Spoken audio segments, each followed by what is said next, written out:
장면을 상상해 보십시오. 당신은 실험을 하기로 결심합니다. 방을 철저히 청소합니다.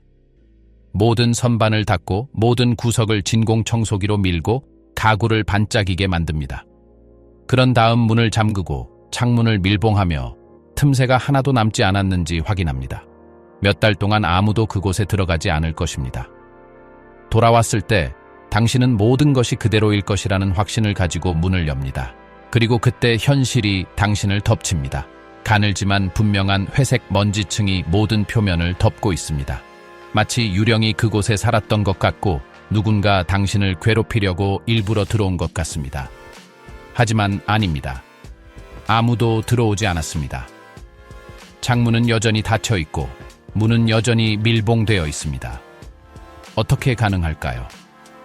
도대체 그 먼지는 어디에서 나왔을까요? 대답은 당혹스러우면서도 동시에 매혹적입니다. 그 먼지는 외부에서 온 것이 아닙니다. 안에서 기다리고 있었습니다. 그리고 무엇보다 불안한 것은 가구 위에서 보는 그 회색층의 큰 부분이 바로 당신이라는 사실입니다. 더 정확히 말하면 당신이 뒤에 남긴 것입니다.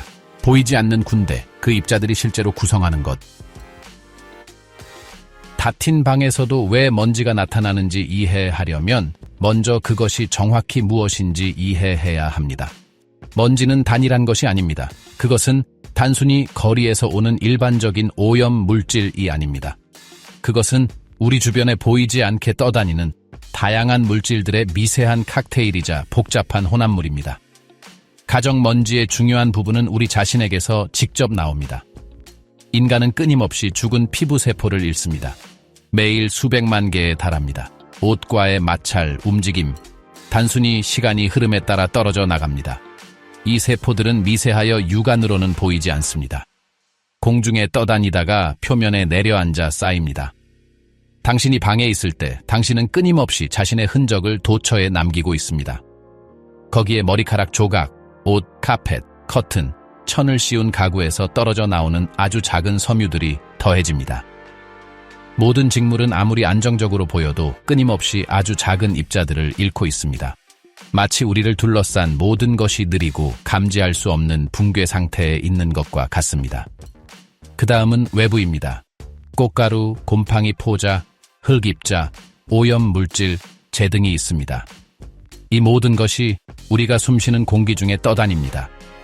창문을 닫아두더라도 그 물질의 일부는 이미 이전부터 안에 있었습니다.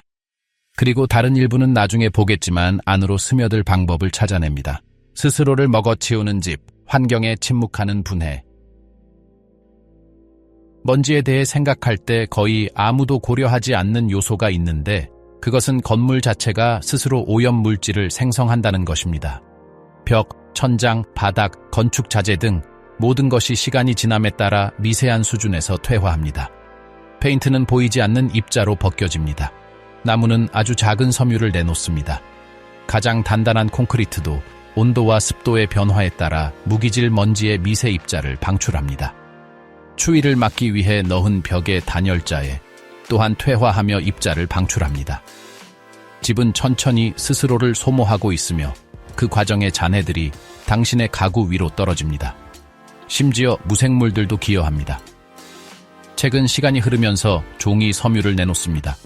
전자기기는 열과 내부 움직임으로 인해 작은 입자를 생성합니다. 방 안의 모든 것은 어떤 의미에서 감지할 수 없는 방식으로 분해되고 있으며 언젠가 당신이 보게 될 먼지층에 모래알 하나를 더하고 있는 셈입니다. 틈새의 비밀, 왜 방은 결코 밀폐되지 않는가? 이제 많은 사람들을 당황하게 만드는 부분이 나옵니다. 우리는 문과 창문을 닫으면 방이 밀폐된 상자처럼 봉인된다고 믿습니다. 하지만 현실은 매우 다릅니다. 집은 밀폐되어 있지 않습니다. 집은 공기가 드나드는 아주 작은 통로들로 가득 차 있습니다. 문틀 주변에는 아무리 잘 맞춰져 있어도 항상 아주 미세한 공간이 있습니다. 창문도 마찬가지인데 목공 기술이 아무리 좋아도 그렇습니다. 전기 콘센트는 또 다른 유입 지점입니다.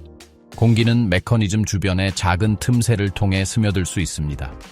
환기구, 에어컨 덕트, 드나드는 배관 등 이 모든 것이 외부와의 소통 경로입니다. 건물은 자연스럽게 숨을 쉽니다. 외부 온도가 변하고 기압이 바뀌며 바람이 외벽에 부딪히면서 공기는 이 미세 틈새를 통해 천천히 이동합니다. 그것은 조용하고 거의 감지할 수 없지만 지속적인 공기의 흐름입니다. 그리고 그 공기 흐름은 외부의 먼지 입자를 내부로 운반합니다. 따라서 당신이 방을 봉인했다고 믿더라도 실제로는 외부 세계와 느리지만 지속적인 교류 상태에 있는 것입니다. 먼지는 들어오기 위해 열린 문이 필요하지 않습니다. 그 보이지 않는 길들만 있으면 충분합니다. 하지만 더 있습니다. 먼지는 밖에서 들어올 뿐만 아니라 내부에서도 움직이고 재배치되며 다시 내려앉기 때문입니다. 그리고 당신이 돌아왔을 때 얼마나 많은 먼지를 보게 될지 결정하는 핵심 요소가 있습니다. 바로 시간과 활동의 부재입니다. 방해하는 사람이 없고 강한 기류가 없으며 진공 청소기나 먼지떨이가 없는 닫힌 방에서 먼지는 자신이 가장 잘하는 일을 하기 위한 완벽한 조건을 찾습니다. 그것은 무자비하게 쌓이는 것입니다. 다음 장에서는 시간, 중력, 온도가 우리가 그토록 싫어하는 층을 만들기 위해 어떻게 공모하는지, 그리고 왜 빈 방이 매일 사용하는 방보다 더 더러워질 수 있는지 알아볼 것입니다. 부동의 적, 왜 활동의 부재가 상황을 악화시키는가? 여기서 우리는 가정먼지의 가장 흥미로운 역설 중 하나에 도달합니다. 직관적으로 우리는 아무도 들어오지 않는 방이 깨끗하게 유지되어야 한다고 생각할 것입니다. 하지만 현실은 정반대입니다. 사용 중인 방에는 끊임없는 움직임이 있습니다. 사람들이 걸어 다니며 입자들을 부유 상태로 유지하는 기류를 생성합니다. 진공 청소기와 먼지떨이는 먼지의 일부를 제거합니다. 환기, 일상적인 몸짓, 이 모든 것이 먼지가 완전히 가라앉지 않도록 기여합니다. 반면에 닫힌 방에서는 입자들의 휴식을 방해하는 것이 아무것도 없습니다. 당신이 문을 닫았을 때 공중에 떠있던 먼지는 천천히 내려앉을 충분한 시간을 갖게 됩니다. 그리고 일단 내려앉으면 다시 일으켜 세울 것이 아무것도 없습니다. 그것은 그곳에 머물며 매일매일 층층이 쌓입니다. 마치 정적이 먼지의 가장 큰 아군인 것과 같습니다. 방해하는 사람도 없고 재배치할 기류도 없으면 먼지는 그저 떨어져서 머무릅니다. 그렇기 때문에 몇 달 동안 닫혀있던 방을 열면 매일 사용하는 구역보다 먼지가 훨씬 더 많아 보입니다. 먼지가 더 많아진 것이 아니라 중단 없이 쌓일 시간을 가졌기 때문입니다. 열의 춤, 우리가 보지 못하는 사이에 열과 냉기가 먼지를 움직이는 방법. 하지만 먼지가 단번에 영원히 가라앉는 것은 아닙니다. 겉보기에 완벽한 정적 속에서도 먼지를 계속 움직이게 하는 동적인 요소가 있습니다. 바로 온도의 변화입니다. 낮 동안 태양은 외부를 가열하고 벽과 창문을 통해 그 열을 방 내부로 전달합니다. 공기는 가열되고 팽창하며 가벼워져서 상승합니다. 밤 동안 공기는 냉각되고 수축하며 밀도가 높아져서 하강합니다. 이 일일 열 순환은 느리지만 지속적이고 보이지 않지만 실제적인 기류를 생성합니다. 이러한 열 기류는 이미 가라앉아 있던 먼지 입자들을 들어 올리고 한동안 부유 상태로 유지하며 방 전체에 재배포합니다. 그것은 아무도 눈치채지 못하는 사이에 매일 낮밤으로 일어나는 조용한 춤입니다. 그래서 먼지는 바닥뿐만 아니라 높은 표면, 높은 선반, 액자 틀 위에도 쌓입니다. 온도와 냉기의 공기 물리학은 먼지가 결코 완전히 쉬지 않도록 보장합니다. 항상 그것을 움직이고 재배치하며 퍼뜨리는 작은 기류가 존재합니다. 냉혹한 힘, 중력, 먼지의 가장 친한 친구. 이러한 열 기류에도 불구하고 결국 항상 승리하는 힘이 있습니다. 바로 중력입니다. 조만간 공중에 부유하는 모든 입자는 결국 떨어지게 되어 있습니다. 활동적인 방에서는 사람들의 끊임없는 움직임과 기류가 입자들을 더 오랫동안 날아다니게 합니다. 하지만 닫힌 방에서는 그러한 방해 없이 중력이 중단 없이 반대 없이 작용합니다. 입자들은 자신만의 속도로 천천히 하강하여 마주치는 모든 수평 표면 위에 내려앉습니다. 탁자, 선반, 창틀, 바닥 모든 것이 착륙 지점이 됩니다. 그리고 일단 먼지가 표면에 닿으면 그곳에 머뭅니다. 중력이 그것을 단단히 붙잡아 누군가 와서 닦아주기를 기다리게 합니다. 그래서 평평한 표면이 항상 가장 큰 영향을 받습니다. 배신하는 습도, 먼지가 끈적해질 때. 먼지 축적을 급격히 악화시킬 수 있는 또 다른 요소가 있습니다. 바로 습도입니다. 습한 환경에서 먼지 입자들은 공기 중의 수분을 흡수합니다. 입자들은 더 무거워지지만 그것이 최악은 아닙니다. 최악은 그것들이 끈적해진다는 것입니다. 먼지가 건조할 때는 최소한의 기류로도 다시 들어 올릴 수 있습니다. 하지만 습할 때는 마치 접착제가 있는 것처럼 표면에 달라붙습니다. 더 이상 떠다니지 않고 움직이지도 않습니다. 떨어진 곳에 달라붙어 제거하기 훨씬 더 어려운 층을 형성합니다.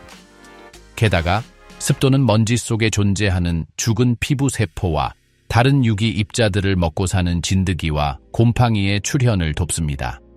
이러한 미생물들은 축적에 기여하며 자신들만의 노폐물을 생성합니다. 결과적으로 더 조밀하고 더 회색이며 더 불쾌한 층이 생깁니다. 그래서 해안 지역이나 장마철에는 먼지가 더 빨리 쌓이고 청소하기 더 어렵게 느껴집니다. 그것은 당신의 상상이 아닙니다. 습도가 먼지를 더 저항력 있는 적으로 만듭니다. 결정적인 증거, 무덤, 벙커, 그리고 결코 쉬지 않는 먼지. 먼지가 가장 폐쇄된 장소에서도 나타나는 능력에 대해 여전히 의구심이 든다면 역사의 극단적인 예들을 보는 것만으로 충분합니다. 고고학자들이 수천 년 동안 봉인된 이집트 무덤을 열 때 먼지층을 발견합니다. 수십 년 동안 닫혀있던 제2차 세계대전의 벙커를 발견할 때 먼지를 발견합니다. 수세기 동안 인간이 발을 들이지 않은 고립된 동굴을 탐험할 때 먼지를 발견합니다. 영원히 지속되도록 밀폐 설계된 그 모든 장소에서도 먼지는 항상 존재합니다. 재료들이 퇴화하기 때문입니다.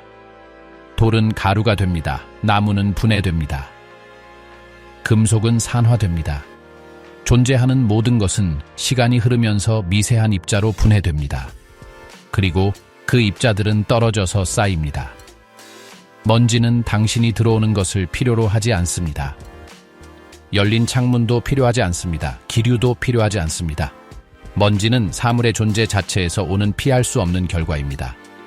방 자체를 포함하여 방 안의 모든 것은 느리지만 지속적인 붕괴 과정에 있습니다. 먼지는 그 분해에 침묵하는 목격자입니다. 그러니 다음에 몇 달 동안 닫혀있던 문을 열고 당신의 가구를 덮고 있는 그 회색층을 마주하더라도 저주하지 마십시오. 먼지가 어떤 마법 같은 방법으로 들어왔다고 생각하지 마십시오. 당신이 배운 모든 것을 생각하십시오. 먼지는 우주가 결코 멈추지 않는다는 증거입니다.